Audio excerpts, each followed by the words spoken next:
আজকে বাচ্চাদেরকে নিয়ে একটু বাইরে গেছিলাম, ওদেরকে নিয়ে একটু আমার কাজ ছিল। তো বাচ্চাদেরকে নিয়ে কোথায় গেলাম, কি কি করলাম সবকিছু থাকছে এই ব্লগে। হ্যালো এভরিওয়ান, আসসালামু আলাইকুম, welcome to my another new blog. সবাই কেমন আছো? আশা করছি অনেক অনেক ভালো আছো।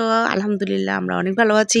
তো এইখানে বাসার সমস্ত কাজ কাম সেরে বাসা থেকে বের হয়ে এই যে বাসার সামনে দিয়ে হেঁটে হেঁটে এখন আমরা রিক্সা নিব, তাই বাসা থেকে কিছু দূর হাঁটতে হবে, সে কারণে হাঁটছিলাম। আর এইখানে একটু হেঁটে তারপরে এখানে আমরা রিক্সাতে উঠবো, এই কারণে আর যেতে যেতে গাড়া বিড়ালটাকেও দেখে নিয়েছিলাম, তো সেটাও ভিডিও করে নিয়েছিলাম। এখানে রিক্সাতে উঠে যাব। আর রিক্সাতে এই যে রাজশাহীর এই কোর্টের সামনে কে কে চিনতে পেরেছ অবশ্যই কিন্তু একটু কমেন্টে জানিয়ে দিবা।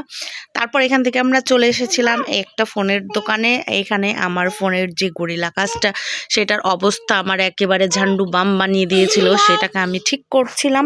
সে কারণে এই মোবাইলের দোকান থেকে কাজ সেরে তারপরে হেঁটে হেঁটে, যেহেতু আমার বাজারের মধ্যে কাজ ছিল, তাই বাচ্চাগুলোকে নিয়ে হেঁটে হেঁটে রোদের মধ্যে দিয়ে অনেক সুন্দর, আর শীতের রোদটা কিন্তু অনেক ভালো লাগছিল, তো কিছু দূর হেঁটে আমি এই যে চলে যাচ্ছিলাম বইয়ের দোকানে। আর এইখান থেকে হামজার জন্য আমি স্লেট কিনে নিয়েছি আর চক কিনে নিয়েছি, ওকে বাসাতে লেখা শেখাতে হবে।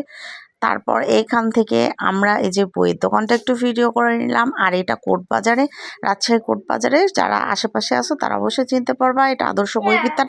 তো এখান থেকে আমরা বের হয়ে আবার রিক্সা নিয়ে নিয়েছিলাম, সে কারণে একটু অপেক্ষাও করছিলাম।